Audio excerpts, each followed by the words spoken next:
퇴근길에 만나는 뉴스 소셜 라이브 이브닝 박상욱입니다. 지난 개천절 광화문 일대에 촘촘히 늘어서 있던 경찰 버스, 이른바 차벽을 두고 논란이 뜨겁습니다. 한글날인 내일도 광화문 일대에 차벽이 세워질 예정이죠. 김창룡 경찰청장이 오늘 국정감사에서 차벽을 세울 방침이다, 이렇게 밝혔습니다. 우선 코로나19 상황에서 집회 원천 차단이 불가피하다, 이런 여론이 우세한 그런 상황입니다. 하지만 기본권을 과하게 제한한다라는 지적의 목소리도 작지 않습니다. 유례없는 감염병 위기 상황에서 이 방역과 기본권, 조화를 이룰 수 있는 방안은 없을까요? 오늘 소셜라이브 이브닝에서 함께 그 묘안을 찾아보시죠.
네, 지금부터 두 분의 법조인과 함께 코로나19 방역과 집회 시위의 자유, 그 사이에서 균형을 한번 찾아보겠습니다. 양지열 변호사 그리고 류하경 변호사와 한 걸음 더 들어가 보겠습니다. 안녕하십니까? 네, 안녕하세요. 예.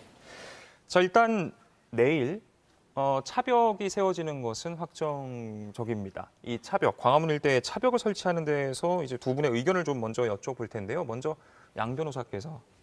지금으로서는 불가피한 조치로 보여요. 오늘 계속 국정감사 중이기 때문에 경찰청장에게도 행안위에서 계속 그 문제가 쏟아졌고, 그럼 한글날도 설치를 할 거냐라는 질문이 있었습니다. 그런데 경찰이 파악하기에는 이미 한 1,100건 가량의 집회 신고가 들어왔었고, 1,100건 가량 들어왔었고, 또 법원에 가처분 신청도 집행정지 해달라라는 신청도 들어왔다고 하고요. 그리고 경찰이 그냥 막연하게 어떻게 보면은 우려를 표하는 게 아니라 SNS 같은 걸 또 살펴보면서 이분들이 어떤 움직임을 가지는지도 보고 있잖아요.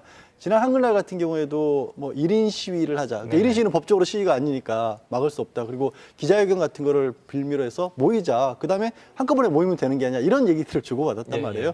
상황이 한글날이 개천절 집회 때보다도 더 우려스럽다라고 하고 있기 때문에 경찰로서는 불가피한 조치가 아닌가 싶습니다. 류 변호사께서는 이 차벽에 대한 입장 어떠신지요? 예, 지금 코로나19 사태 위급성에 대해서는 인정을 하지만, 그래서 목적의 정당성이 다소 인정이 된다고 하더라도 그 헌법재판소에서 이야기하는 수단의 적합성, 그리고 기본권 침해 최소성 측면에서 좀 과도한 게 아닌가 이런 생각을 좀 하고는 있습니다.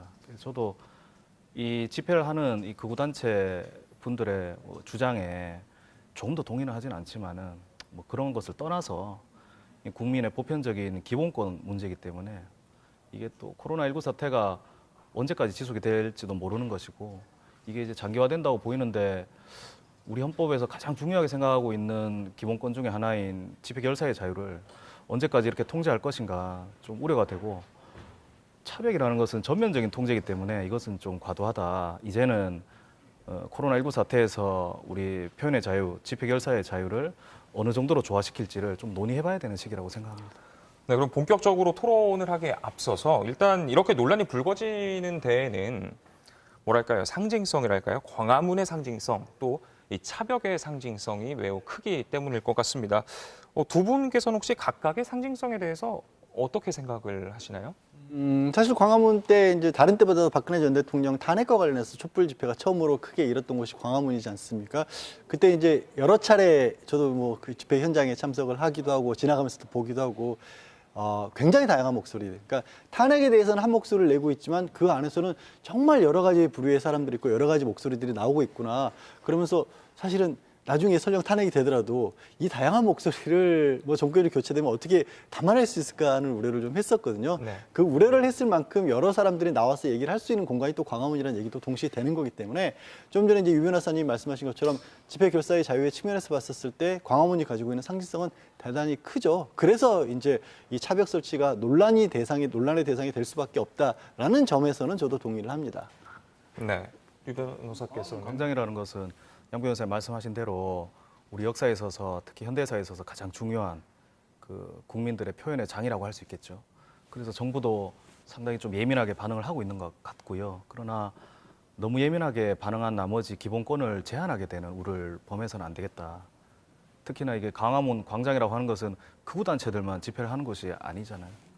오히려 이 정권이 바뀌기 전에는 촛불 집회라고 해서 이명박 정권 때부터 뭐 광우병 시위, 박근혜 정권 들어와서도 뭐 사법농단, 국정농단, 결국에는 촛불 집회가 100만이 군집해서 결국에는 탄핵이라는 우리 헌법상 유례 없는 이런 일이 일어나기도 했죠. 네. 그렇기 때문에 더더욱 광화문 광장에 대해서는 이렇게 차단해서는 안 됩니다. 이게 진영 논리로 이렇게 흐르다 보면 오히려 나중에는 모든 사람들의 목소리가 다 차단돼서 결국 어떤 진영이든지 간에 부메랑으로 돌아올 수 있거든요. 이럴 때는 원칙으로 돌아가자. 헌법 기본권, 본질적인 부분을 침해해서는 안 된다. 이런 고민입니다. 네, 그렇다면 이제 본격적으로 쟁점 3가지 정도로 나눠서 이야기를 나눠보도록 하겠습니다. 먼저 이제 논란의 대상인 차벽이라는 수단 자체가 적합했느냐 이 부분에 대해서 살펴보도록 할 텐데 두 분의 생각을 좀 여쭤보겠습니다. 이번엔 유 변호사께서 먼저. 예, 차벽 모두에 제가 말씀드렸다시피 좀 과도한 측면이 있습니다. 우리 헌법재판소에서도 이미 2011년에 이게 차벽은 위헌이다. 이게 집회를 전면적으로 통제하고 일반인들의 통행까지도 원천 봉쇄하는 효과가 있기 때문에 이것은 위헌이다라고 했습니다. 그 당시에 우리가 소위 말하는 명박산성이라 그래가지고 뭐 광우병 파동, 그다음에 노무현 전 대통령 돌아가셨을 때 이럴 때 광화문 광장을 다 에워쌌죠. 그래서 차벽이라는 것은 헌법재판소에서는 이렇게 이야기하고 있어요. 집회가 폭력적인 양상을 띠거나 과도하게 공공질서를 문란하게 할 그런 우려가 심각할 때 가장 마지막 수단이다. 그 전에는 개별 집회를 어떤 조건을 걸어서 제한하고 물품을 통제하고 거리 간격을 설정하고 이런 조치들을 다 취하고 난 이후에 정말 궁극적인 가장 마지막 수단이 되어야 한다. 근데 그런 조치들이 전혀 없는 상태에서 그냥 차벽을 설치한다는 것은 분명히 위헌이라고 하고 있습니다. 한 말씀만 더 드리면 차벽을 설치하면 정부나 공권력 입장에서는 아주 편리해요. 아주 편리합니다. 원천 차단이 되니까. 예. 이게 코로나 위험이 확 떨어지죠. 근데 약간 불편해도 좀 번거로워도 기본권을 최소한으로 침해할 수 있는 방법을 찾아야 되는 게 그게 민주주의입니다. 듣기 싫어도 들어야 되고 보기 싫어도 봐야 되고 조금 논의를 하는 과정이 좀 번거롭고 복잡하고 하더라도 이런 과정이 있어야 이게 민주주의거든요. 근데 아주 편리한 방법으로 차벽을 설치하기 시작하면 이것은 뭐랄까 좀 조심스럽기는 합니다만은 뭐 전체주의로 가는 하나의 길이라고는 얘기 안 하겠으나 양상 자체가 약간은 닮을 수 있다. 그래서 네. 좀 걱정이 됩니다, 실제로. 네. 양 변호사께서는 유 변호사님이 이제 듣기 싫은 소리도 들어야 된다라는 말씀을 하셨는데 이 같은 보수단체가요. 코로나19 이전에는 청와대 앞까지 갔었고 청와대 앞에 텐트를 쳐서 농성을 하고 있었습니다. 그때 현 정부에서 전혀 막지 않았어요. 수개월을 그렇게 하고 있었을 때도 지금 구속돼서 이제 재판을 받아야 되는 사랑제일교회 정강훈 씨가 대표적으로 그곳에서 집회를 이끌었던 인물 아니겠습니까? 그러니까 그런 성격 때문에 그런 편의성 때문에 이걸 막고 있는 건 전혀 아니다라는 거고요. 지금 이 헌법재판소에서도 그때 당시에 이제 노무현 전 대통령 노제와 관련해서 차벽 설치한 것에 대해서 위헌성이 있다라고 지적을 하면서 막연하게 그때 모인 사람들이 많이 모였으니까 불법으로 변할 우려가 있다는 정도로 이 차벽을 설치한 게 위헌이라고 했는데 지금 상황은 좀 불가피한 부분이 있다라는 거예요. 그러니까 지금 원래 그러니까 광복절 집회 때 논란이 됐던 것 중에 하나가 그때 보수단체만 광복절 집회 때 광화문 근처에서 집회를 했던 게 아니라 민노총도 집회를 하지 않았느냐. 근데 왜 보수단체만 가지고 얘기를 하느냐. 뭐 야권에서 주로 문제를 제기를 했었거든요. 그러면서 약간 이걸 이념적인 부분으로 좀 끌고 가려는 그런 시도가 있었는데 네. 아시다시피 민노총에서는 그 광화문에서 이 코로나가 감염된 사례는 사실상 없었다. 전체 검사를 해봤는데 한 사람 정도, 그러니까 다른 원인으로 감염된 분이 있었고요. 그때 기억하시겠지만 마스크도 썼었고 페이스 마스크라고 해서 위에 플라스틱으로 빗말 막는 거 이런 장치도 있었기 때문에 내부에서 감염되는 사례는 없었어요. 그런데 이 보수단체의 광화문 집회에서는 어떻게 됐었죠? 광복절 집회 때 지금까지 600명 넘게 나왔죠. 그리고 차벽이 아닌 이 경찰이 직접 나서서 막느라고 경찰뿐만 해도 8명이 감염이 됐어요. 제가 드리고 싶은 말씀은 뭐냐면 다른 때와 다르게 코로나19라는 특성이 있고 또 코로나19라는 특성이 그냥 일반 단체, 일반 시위, 내지는 뭐 시위가 아니더라도 공중이 많이 모이는 뭐 놀이동산 이런 곳하고 달리 이미 코로나19의 감염 가능성이 굉장히 높은 분들이 그 안에 들어가 있는 상황에서부터 집회가 시작됐다는 거죠. 그게 이 지금 사안에서 좀 특이한 점인 거예요. 그렇기 때문에 차벽이라고 하는 가능한 한 접촉을 피하면서 이 분들의 이 모이는 걸 막을 수 있는 수단을 쓸 수밖에 없었다라는 거죠. 일반 집회, 일반적으로 사람이 많이 모이는 거, 그다음에 다른 수단으로 정치적인 의사 표현하는 거, 그것과는 전혀 다른 양상을 띠고 있다는 거예요. 자, 이번엔 여론조사 결과 좀 함께 살펴보면서 이야기 나눠보도록 하겠습니다. 여론조사 기관 리얼미터가 이제 지난 화요일에 오마이뉴스의 의뢰로 실시한 여론조사인데 이 한글날 도심 집회 원천 차단 방침에 대한 공감도를 물어본 여론조사입니다. 불가피한 조치다 56.4%, 과잉 조치다 40.6%. 자, 일단 우세한 거는 불가피한 조치다라는 의견이었습니다. 하지만 물론 과잉 조치다라는 의견도 결코 적지는 않았는데요. 일단 집회를 준비하고 있는 보수단체 측에서는 이번엔 방역수칙을 철저히 지키겠다, 의료진도 현장에 배치를 시키겠다, 안전하게 하겠다 이렇게 밝혔는데 자, 그렇다면 이렇게까지 밝혀놓은 상황이라면 그럼에도 불구하고 현재 상황이 이 기본권을 제한할 만큼 예외적인 상황인지 또 예외적인 상황이라면 이렇게 집회를 원천 금지를 할 수가 있는지에 대해서 좀 이야기 나눠보겠습니다. 먼저 양 변호사께서. 우리 집회와 결사의 자유를 민주주의 국가에서 가장 강하게 보호해야 되는 이유가 뭘까요? 그러니까 민주주의라고 하는 게 다양한 목소리들이 나오고 그 다양한 목소리가 또 많은 사람들에게 들려줄 수 있도록 하기 위해서 보호를 하는 거 아니겠습니까? 근데 지금 시점에서 그분들이 할 수 있는 방법이 광화문 광장에 모이는 것밖에 없을까요? 그러니까 어차피 예를 들어서 뭐 박근혜 전 대통령의 탄핵 때와 같이 정말 수만 명, 뭐 연인원 100만 명을 동원하는 그런 정도의 집회는 사실상 불가능한 상황이에요. 그렇게 됐을 경우는 글자 그대로 정말 또 한 번 또 광복절 이후에 우리 수도권이 3주 동안 뭐 2.5단계, 언론에서 2.5단계였고 강화도는 2단계라고 했었죠. 그런 정도의 상황이 될 수밖에 없지 않습니까? 그럼 그냥 불을 보다시 뻔한 상황이고 그게 아니라고 한다면 굉장히 소규모 집회밖에 있을 수가 없는 상황입니다. 그러니까 어차피 집회는 제한돼 있는 거예요. 그래서 그럼에도 불구하고 선택은 해야겠죠. 그렇더라도 우리는 강행을 해야겠다.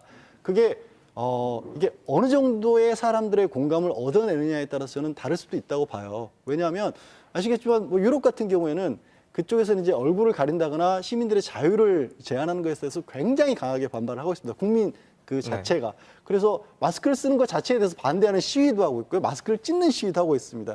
그런 정도의 국민적인 공감대가 있는 곳에서라면 코로나19가 감염돼서 다소 아픈 사람이 나온 것보다도 집회가 더 강하다고 하겠죠. 근데 우리 국민들 같은 경우에는 지금은 방역에 더 무게를 둬야 된다는 쪽이 더 많아 보이거든요. 이게 민주주의라고 하는 것도 투표는 아니지만 어느 정도의 다수의 어떤 중심을 두는 것도 민주주의의 하는 방법이고 우리 국민 같은 경우는 현재로서는 기본권 제한을 조금은 감수를 하더라도 코로나19의 안정적인 삶을 유지하는 게 더 맞다라는 쪽에 더 무게가 실린 것 같거든요. 그 무게에서 답을 찾아야 될 것 같습니다. 그렇다면 이제 방역 수칙을 지키겠다 이런 말에도 불구하고 그게 지켜질지를 알 수 없다. 방역 수칙을 지키겠다고 했는데 오늘 법원에서 기각된 집회 2개의 신청은 1,000명이었습니다. 그러니까 1,000명이 모인다는 것 자체가 그리고 지난 광복절 집회 얘기를 자꾸 드릴 수밖에 없는데 그때 광복절 집회에 참가했던 분들 중에 상당수는 아직도 검사를 안 받았어요. 지금 뭐 수도권도 올 주말에 가서야 지금 현재 2단계를 유지할지 아니면 그보다 또 하향을 할지를 일요일까지 봐서 결정한다고 하는데 그렇게 계속해서 방역당국이 경계하고 있는 이유 중에 하나가 이른바 어디서 감염되는지를 알 수 없는 그런 환자들이 계속해서 유지가 되고 있거든요. 그 바탕에는 분명히 그렇게 많이 모였던 게 차지하고 있다는 게 방역당국 전문가들의 의견인 겁니다. 네, 그렇다면 류 변호사께서는 이 상황이 그렇게 예외적인 상황이다 이런 부분에 대해서는 어떻게 보시는지요? 지금 뭐 코로나19 상황이 예외적인 상황이라는 데 대해서는 뭐 누구나 다 인정할 겁니다. 저도 당연히 코로나19 상황이 예외적인 상황이라는 점에 대해서 뭐 부인하는 것은 아닙니다. 그러나 이 기본권을 제한하는 정도가 어느 정도 수준이어야 되느냐 여기에 대해서 논의가 좀 필요한 거거든요. 제가 계속 말씀드리지만은 차벽 설치라는 것은 우리 헌법재판소나 뭐 다른 법원에서도 이야기하듯이 사전 조치들 그러니까 개별적인 집회에 대한 금지나 해산 그리고 조건부 집회 허용 같은 사전 조치들이 모두가 무용해졌을 때 마지막으로 취할 수 있는 조치라고 하는 것이거든요. 근데 이게 보면 너무 많이 점프가 돼가지고 중간에 어떤 사전 조치라거나 뭐 조건부 허용이라거나 이런 것들이 전혀 없이 바로 차벽을 설치해버리니 이것은 중대한 기본권 침해다. 이게 이명박 정권 때나 박근혜 정권 때랑 거의 유사동일하다라고 좀 걱정을 할 수밖에 없는 것이고요. 그리고 개별 집회 금지라는 방법이 좀 유효할 수 있습니다. 근데 이게 차벽을 그냥 설치해버리면 누구도 여기서 집회를 하지 못하게 되는 결과가 발생이 됩니다. 우리나라 그 집시법이나 헌법은 집회를 허가제로 하지 않고 있어요. 네. 신고제입니다. 그 신고라는 것은 이게 질서 유지를 위해서 공권력이 협조를 하는 것이지 신고를 해야만 집회를 할 수 있는 것은 아니거든요. 그 광화문 광장에서 누가 집회를 하고 싶으면 신고하지 않은 채로 내일이라도 당장 집회를 하면 되는 겁니다. 근데 이 집회가 평화롭지 않은 방법으로 진행되면 이게 불법 집회가 되는 거예요. 예. 근데 지금은 차벽을 설치해 놓기 때문에 신고하지 아니하고 평화로운 집회를 하려는 분들도 아예 진입이 안 되는 겁니다. 예, 예. 이것은 보편적이고 타당하지 않은 방법으로 모든 국민의 기본권을 제한하는 것이 되어서 좀 우려가 된다는 것이죠. 그러니까 이런 차벽 설치가 보수단체뿐만 아니라 그 장소에서 벌어지는 모든 종류의 이 집회에 대한 원천 차단이 돼버린다.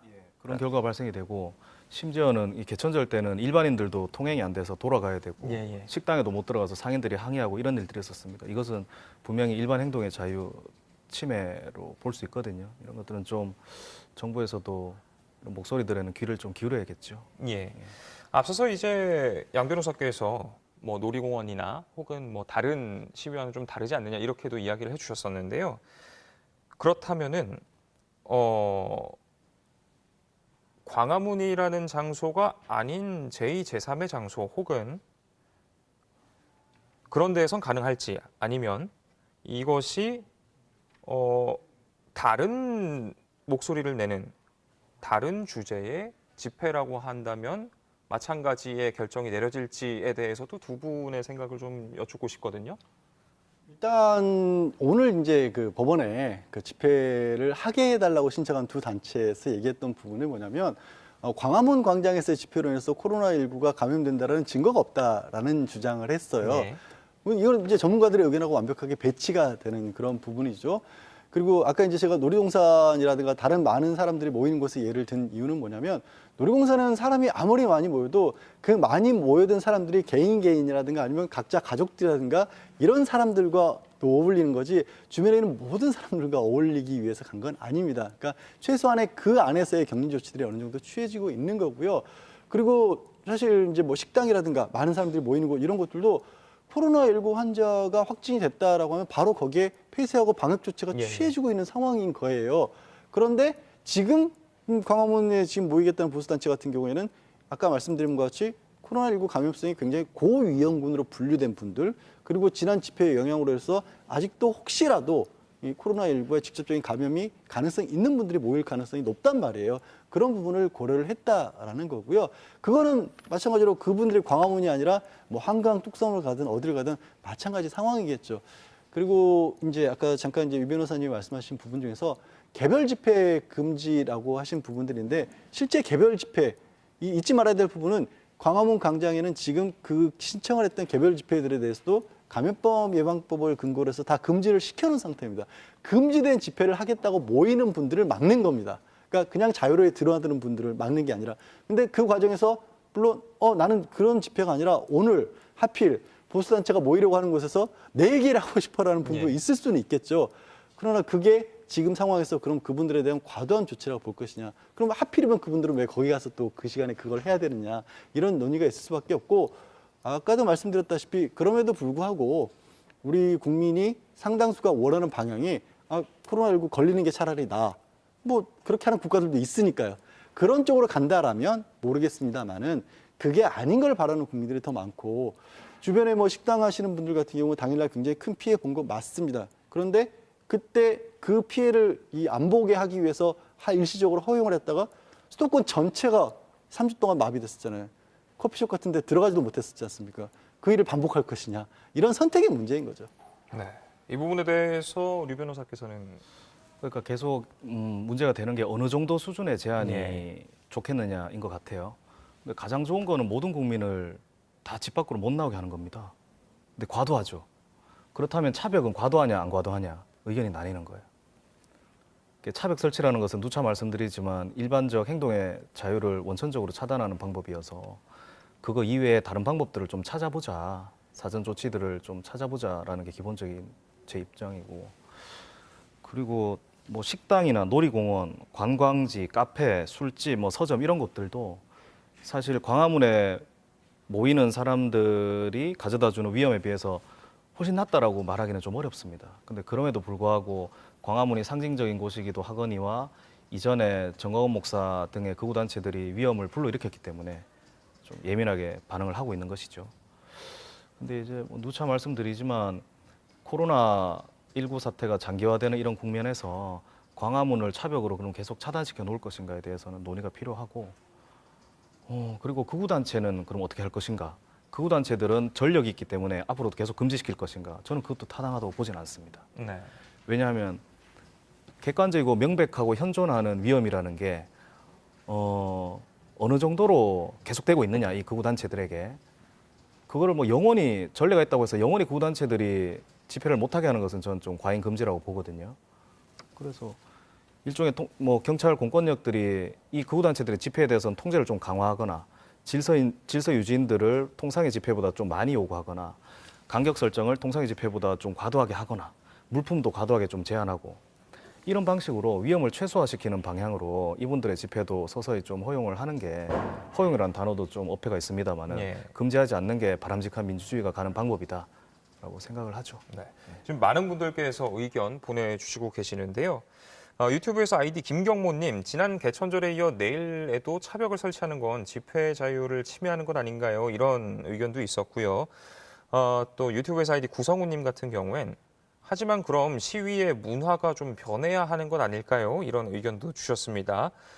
또 아이디 상현방님, 코로나 때문에 망한 사람들의 기본권은 어쩌나요?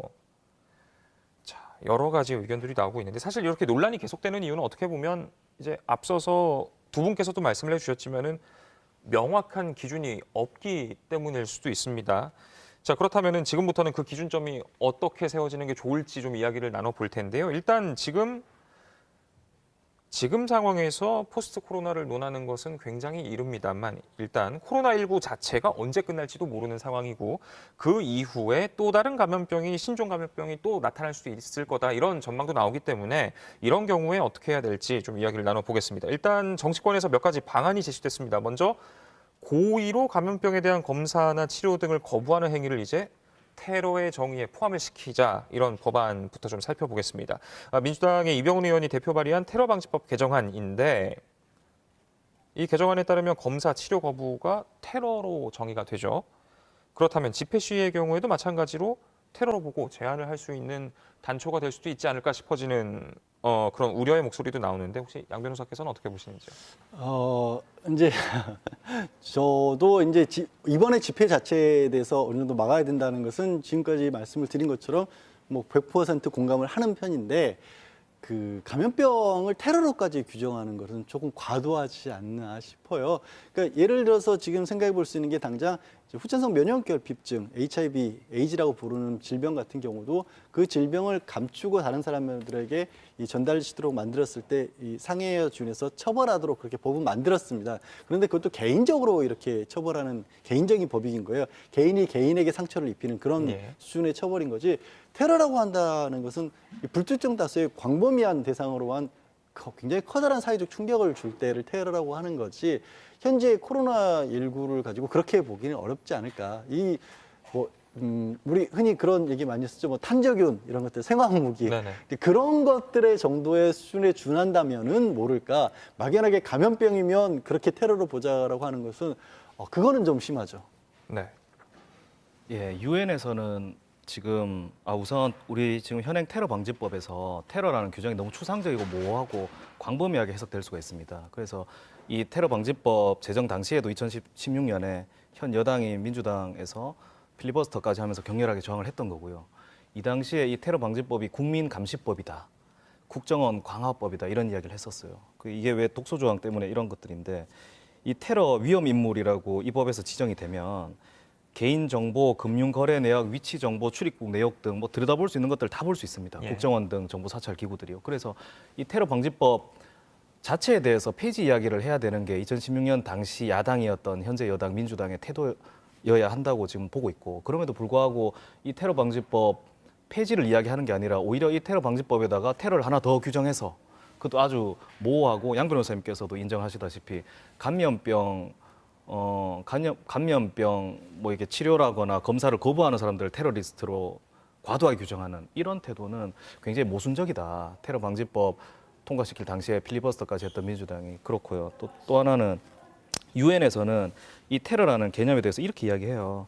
인지를 붙잡거나 고의로 사회 구성원을 사망 또는 부상을 입게 하는 행위 또는 치명적이고 심각한 물리적 폭력 관련된 행위임과 동시에 집단적인 공포 상황을 유발할 고도의 위법성과 폭력의 심각성을 갖춘 경우에 한정된다. 이러한 경우에도 심각한 물리적 폭력으로 평가할 수 있는 경우에만 제한해야 된다라고 유엔에서도 이야기하고 있어요. 근데 이거는 지금 이 이병훈 의원께서 대표 발의하신 이 여당의 이 안은 상당히 문제가 있죠. 이게 왜냐하면 그 치료나 검사를 거부하는 자들에 대해서는 현행 감염병 예방법 79조 3으로도 형사처벌이 됩니다.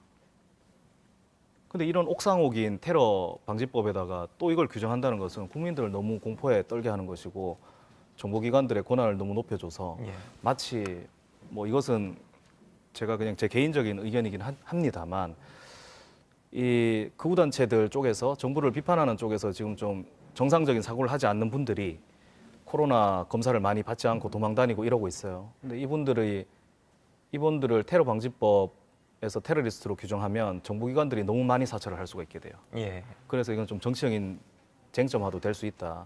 그러니까 이 테러 방지법에 이 감염병 예방법으로도 충분히 예방할 수 있는 코로나 검사나 치료 거부자들을 테러리스트로 규정하는 것은 정말 적절하지 않다. 이거는 지금 포기해야 됩니다. 마침 인천지방법원에서요. 지난 5월에 그 이른바 이태원 클럽발 코로나19 확산됐었을 때 이제 방역 당국의 거짓 정보, 자기 지갑 그랬죠. 속였던 강사, 학원 강사. 예. 학원 강사 징역 6개월 실형을 받았거든요. 사실 다른 범죄 전력도 없는 사람이 감염병 예방법 위반으로 실형까지 선고받는 건 굉장히 이례적인 건데 이제 법원에서도 지금은 상징적으로라도 이런 조치가 필요하다고 판단을 한 것으로 보여요. 그러니까 이런 정도면 족하다는 거죠. 네네. 유 변호사님 말씀하신 것처럼 정치권에서까지도 뭔가 상징성을 너무 세우려고 하면 네네. 법을 그렇게 함부로 만져서는 안 되는 거예요. 네. 그런가 하면 이제 같은 당 한병도 의원 같은 경우엔 감염병 위기를 이제 집회 금지의 사유로 명시하는 집시법 개정안을 대표 발의했습니다. 이 부분에 대해서도 좀 의견을 여쭙고 싶은데 먼저 류 변호사께서. 예, 요거는 뭐 테러 방지법보다는 조금 낫습니다. 예, 조금 나은데 그래도 좀 우려가 되는 부분을 두 가지만 제가 좀 말씀을 드리면 이게 한병도 의원 대표 발의한 내용인데요. 여기 보면 지금 그 감염병 예방법이나 재난기본법상 조치나 명령 위반을 이거를 지금 집회 시위 금지 사유로 하고 있습니다. 근데 이게 조치나 명령 위반 정도로 집회 금지를 할 수 있느냐 우선 좀 걱정이 되죠. 예. 왜 그러냐면 이전에는 금지 사유에 열거가 돼 있었어요. 4가지로. 폭행, 협박, 손괴, 방화 이렇게입니다. 그러니까 폭행, 협박, 손괴, 방화 같은 것들은 뚜렷한 위험성이 가시적으로 보입니다. 예, 예. 실제로 공공의 이익을 상당히 위협하고요. 생명과 신체를 위협하고요. 그런데 지금 추가되는 것은 감염병 예방법 또는 재난기본법상 조치명령 위반 정도거든요. 이거를 기존 존재하는 이런 위험과 동급으로 취급하는 게 맞느냐. 이건 사실 기본권 제한, 특히 집회 시위의 자유를 제한하는 데 있어서는 정말 필요 최소한에 그쳐야 한다는 헌법 원칙이 있는데 이것을 굉장히 역행하는 것이다 라고 봅니다. 예, 그리고 또 한 가지는 16조에서도 질서를 문란하는 행위라고 규정을 하고 있어요. 예. 근데 질서를 문란하는 행위라고 하는 것은 굉장히 추상적이거든요. 그래서 이거를 어느 정도까지 해석할 것이냐는 현장에 있는 그 공권력, 특히 경찰의 판단에 맡겨질 수밖에 없다.